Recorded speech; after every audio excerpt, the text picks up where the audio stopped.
Hey, what's up everyone?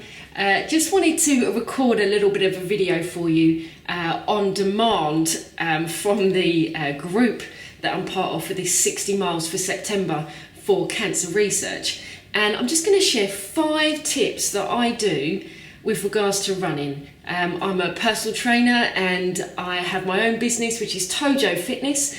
Feel free to subscribe to the YouTube channel. Our Instagram is at Tojo Fit.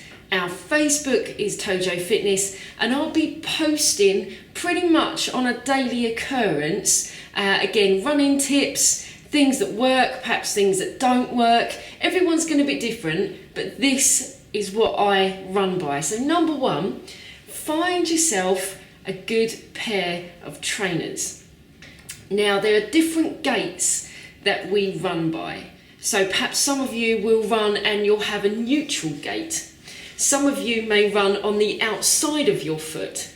Some of you may run on the inside of your foot. And finding a trainer that complements your gait is the 101 of running.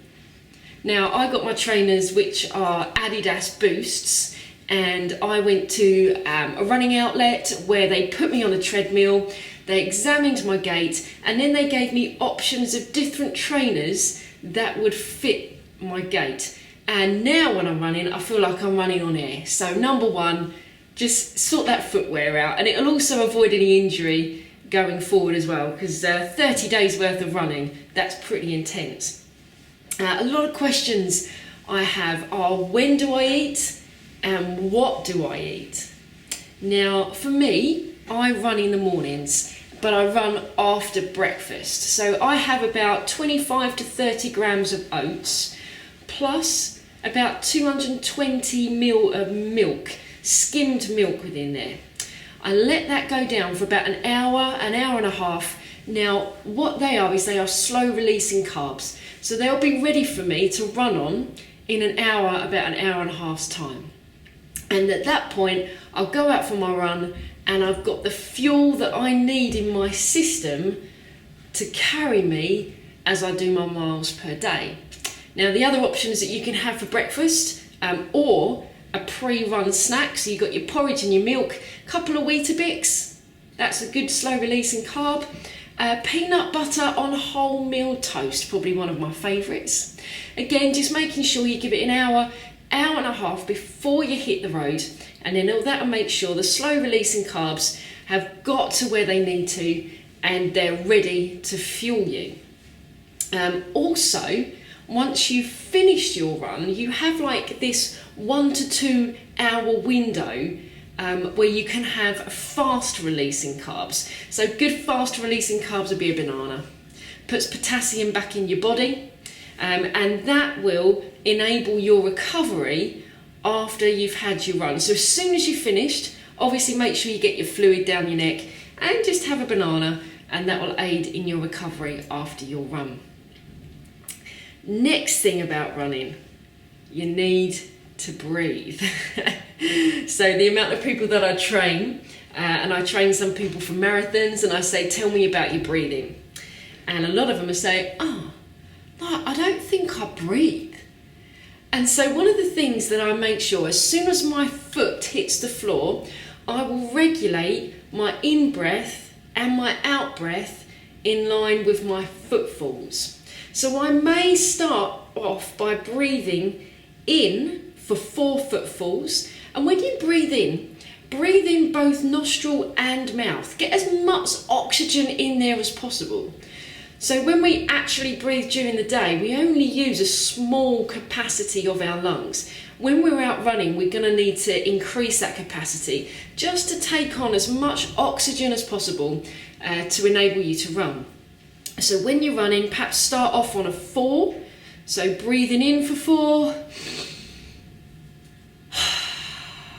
and breathing out through the mouth. It takes some training, it takes some discipline, but when you get it and you start having this rhythm of breath and footfalls, you can sink deep into your run, and sometimes you won't even notice the distance that you've covered because you're so concentrating on your breath that you're like, oh, I've done like 2-3 miles. So again, making sure you're breathing in for the nose and the mouth, taking on double oxygen, all the holes, and then breathing out all the way through the mouth, making sure that you just get rid of all that carbon dioxide before you take in another breath. It may be, as you go into your run, that you then swap to an in-breath of 3 footfalls and an out-breath of 3 footfalls. For me, I find it a little bit easier to do 2. Again, everyone's different, but that just gives me that little bit more power in my steps, just so I'm able to go just that little bit faster if I need to. And the 5th 101 of running is to stretch. Please, please, please make sure you stretch. There is a stretching video specifically for runners on my YouTube channel, which is Tojo Fitness. We will find, obviously, if you don't stretch, you'll find that your muscles will become tight and short, especially in the calves. You'll find in your hamstrings, in your glutes, and in your quad muscles, so the muscles front and back of the leg and down the bottom as well. Make sure you have just a little bit of a stretch before you go out as well. Just limber up a bit, have a bit of a warm up, but make sure as soon as you've finished your run, come back whilst you're eating your banana, perhaps about 10-15 minutes of stretching, and that'll make sure that you are ready for the next day. Well, this has been Running 101 with me. I'm Jo from Tojo Fitness. I'll be posting regularly just to help you out, because we are all in this together. You're all amazing doing these 60 miles for September, and let's be with each other all the way. See you soon.